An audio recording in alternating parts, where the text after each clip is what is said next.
Mais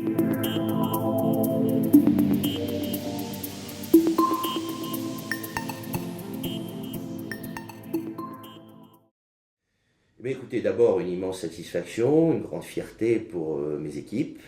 Voilà, je profite de cette interview d'ailleurs pour les remercier encore de cet excellent travail, voilà, qui vient couronner, j'allais dire,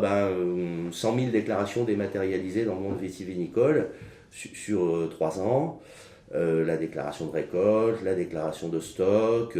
les déclarations de traitements œnologiques.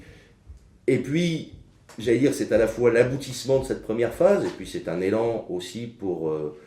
la deuxième phase, celle qui va consister à dématérialiser l'ensemble des déclarations foncières, des statistiques, peut-être à terme la déclaration de revendication. C'est aussi l'occasion de souligner un projet qui a un caractère un peu exceptionnel par son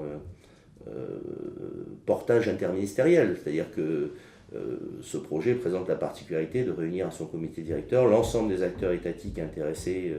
au monde vitivinicole, la DGDDI évidemment, mais aussi la DGCCRF, l'INAO, France Agrimaire et le ministère de l'Agriculture, ainsi que la DGFiP. Donc j'allais dire sur un principe simple, une organisation égale une voix, et nous discutons collectivement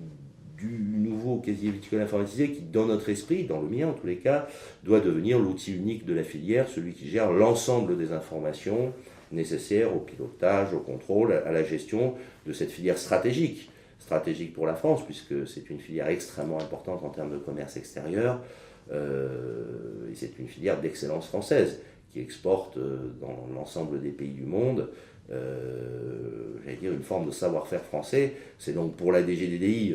partenaire du commerce international, un enjeu stratégique, et bien évidemment en interne aussi un enjeu stratégique compte tenu de ce que pèse l'économie de ce secteur.